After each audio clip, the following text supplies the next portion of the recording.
스스로 핵심 정리 전체주의에 대해 하도록 하겠습니다. 자, 이탈리아 파시즘의 대도가 먼저 나오는데요. 이 이탈리아 파시즘의 대도에는 공황이 있습니다. 공황. 1차 세계대전 후에 이제 물가가 폭등하고 실업자가 양산이 되고 그러면서 이제 농민 노동운동 격화되는 그런 상황에서 사회 혼란을 틈타서 그 무솔리니가 파시스트 당을 조직을 하면서 그 로마 진군으로 이제 정권을 장악하게 되죠. 그러는 와중에 이제 그 일당 독재를 하게 되고 그리고 거기에 이제 교황하고 합의도 봐요. 로마의 교황과 라테란 조약 맺으면서 서로 그 교황청과 이제 사이좋게 지내자 뭐 이런 그 약속을 하고요. 그러면서 이제 그 로마 진군을 해서 그러니까 그 로마에서 영향력을 견제할 세력이 없는 상태에서 이제 일당 독재를 하게 되죠. 그래서 일당 독재했다라는 거는 다른 당 활동 불법화합니다. 그러면서 시민의 자유 제한하고 이 전체주의라는 게 그 개인보다 전체를 더 중시 여기는 게 이제 전체, 즉 국가를 더 중시 여기는 게 전체주의거든요. 그렇기 때문에 시민의 자유를 제한을 하게 됩니다. 제한을 하게 되고 이 파시스트 당 이제 여기서 이제 이게 이제 공황 전조 상태거든요.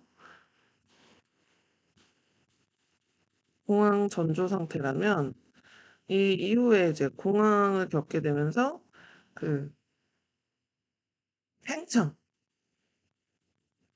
공황에 대한 해결로 팽창주의를 채택을 하게 되면서 국가를 위해서 팽창을 하게 되는 게 이탈리아 파시즘의 특징이고요. 자, 그 다음에 이제 대공황과 각국의 대응에 대해서 볼 텐데, 이 공황이라는 것의 시작점이라고 해야 될까요? 대공황이라는 것은 산업혁명이 일단 기반이 되는 산업혁명에서 대량 생산이 가능해지잖아요. 대량 생산이 가능해지는 와중에 여기에 이제 1차 세계대전이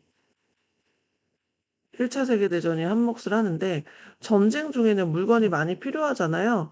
그래서 이 대량 생산 가능한 것에 비해서 더 많이, 그러니까 그 대량 생산을 계속 하는 것에 소비까지 더해지니까 이 전쟁 중에 소비를 많이 하게 되면서 생산량이 더 늘어난단 말이에요. 생산이 엄청나게 많아지는데, 생산이 커지는데, 생산 커진 상태에서 종전이 되잖아요. 전쟁이 끝났어요. 전쟁이 끝나니까 점점 소비의 양이 줄어들겠죠? 그래서 소비보다 생산이 더 많은 상태가 벌어지게 되면서 이게 이제 과잉 생산이죠. 과잉 생산되면서 생산과 소비가 균형이 이루어지지 않으니까 경제가 불안이 되게 되면서 미국의 그 월가에서 뉴욕 증시가 대폭락을 이루게 되면서 그 은행이랑 기업이 줄도산을 하게 되죠. 그러면서 국제적으로 서로 그 무역이 안 되는데 그럴 수밖에 없는 게 물건이 안 팔리는데 무역이 이루어질 수가 없잖아요. 그래서 국제 무역이 급감되고 실업률이 이제 폭증하는 그런 상태가 벌어지게 됩니다. 그런 상태에서 이제 미국에서는 어떻게 대응을 했느냐? 루즈벨트 대통령이 뭘 시행을 하냐면 뉴딜 정책을 시행을 합니다. 뉴딜 정책이라고 해서 일단 이게 지금 가장 큰 문제가 소비가 적은 거잖아요. 그래서 실업률이 폭증하기 때문에 실업률을 높이기 위한 그래서 자유방임 그전에 이제 애덤 스미스에 의해 보이지 않는 손에서 시장 경제에 국가가 개입하지 않는 게 원칙이었단 말이에요. 그래서 그 자유방임 원칙을 포기합니다. 그래서 국가가 적극적으로 개입하게 돼요. 이거를 이제 수정 자본주의라고 하죠. 자본주의를 수정을 하게 됩니다.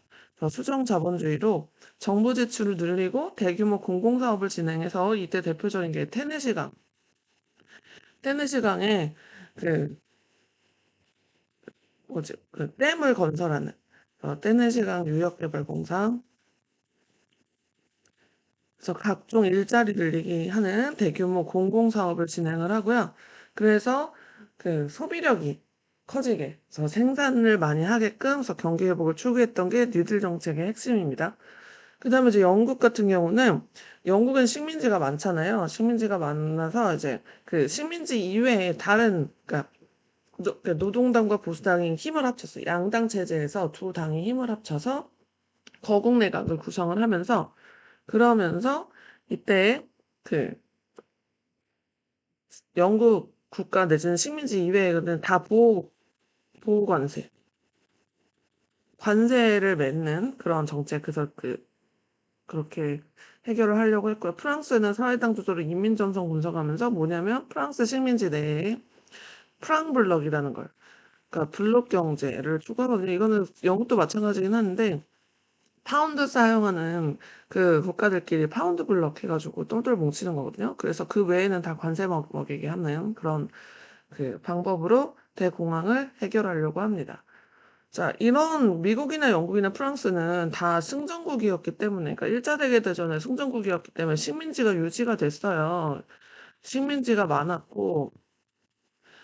많이 있었고, 그리고 그 승전국이었잖아요.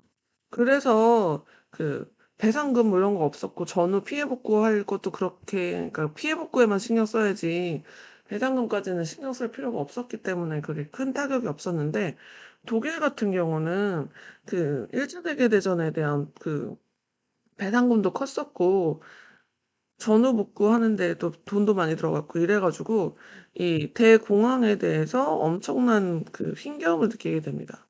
그래서 대공황으로 인해서 경제가 이제 파탄이 나게 되죠. 거기 와중에 우리가 일자리 주겠다 막 이런 식으로 그 나치당이 그 내셔널 그러니까 국가사회주의당이라고 해가지고 그걸 줄여가지고 이제 나치당이라고 하는데 그래서 그 히틀러가 이때 이제 총리로 취임하게 되죠. 총리도 나중에 이제 총통이 되게 되는데 어쨌든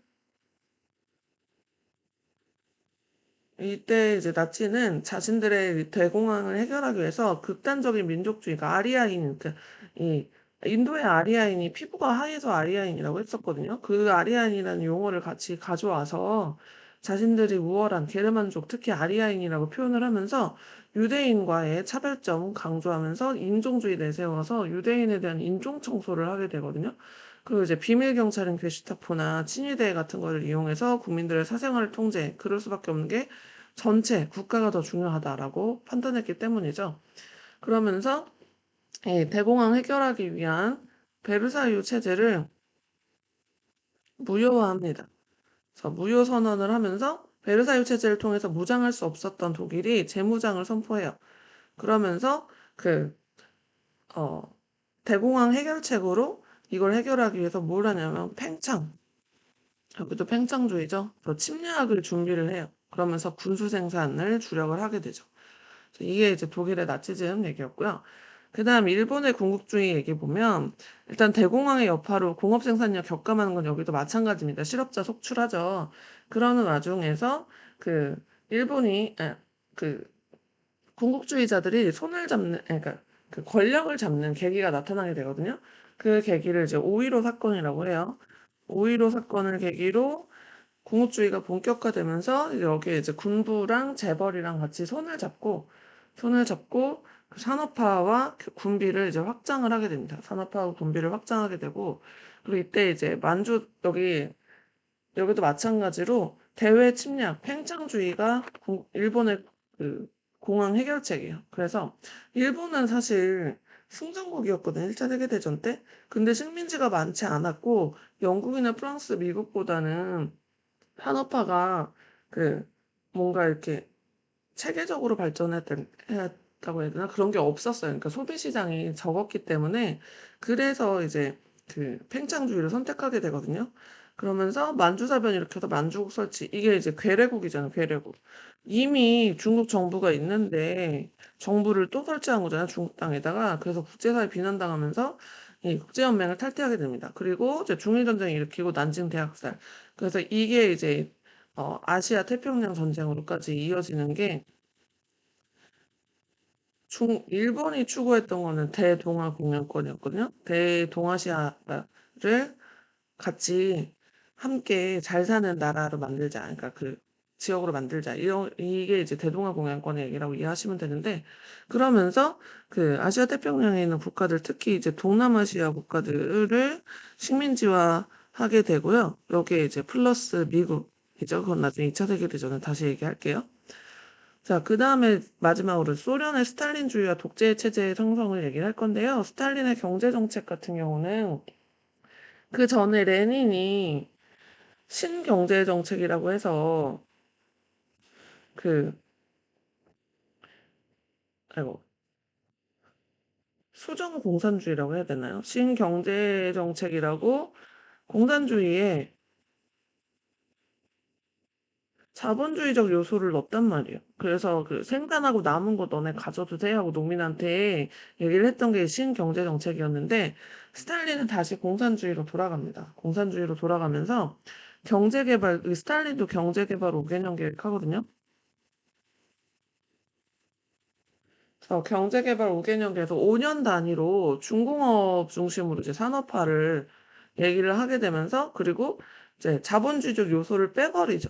빼버리고 농업을 집단화 추진을 해요. 그래서 그러니까 공산의 의미에 걸맞게 그래서 함께 생산하고 함께 분배받는 그래서 그 농업 집단화를 추진하면서 그 결과 계속 경제 개발에 매달리다 보니까 대공황의 영향은 크게 받지 않습니다. 그러면서 이제 경제 성장을 급격하게 달성하게 되거든요. 근데 그런 와중에서 집단 노동을 계속 강조하면서 집단 노동에 반발하는 사람들은 다 잡아 가둬요. 그리고 그 스탈린 정권에 대해서 비판하는 사람도 다 잡아 가둡니다. 그래서 그 반대자 강금용 수용소인 굴라크라는 걸 건설을 하게 되거든요. 그래서 굴라크라는 걸 건설해서 독재 체제를 더 강화하게 되는 게 스탈린의 독재 체제의 형성의 특징이라고 보시면 됩니다. 그래서 여기까지가 스스로 핵심 정리였습니다.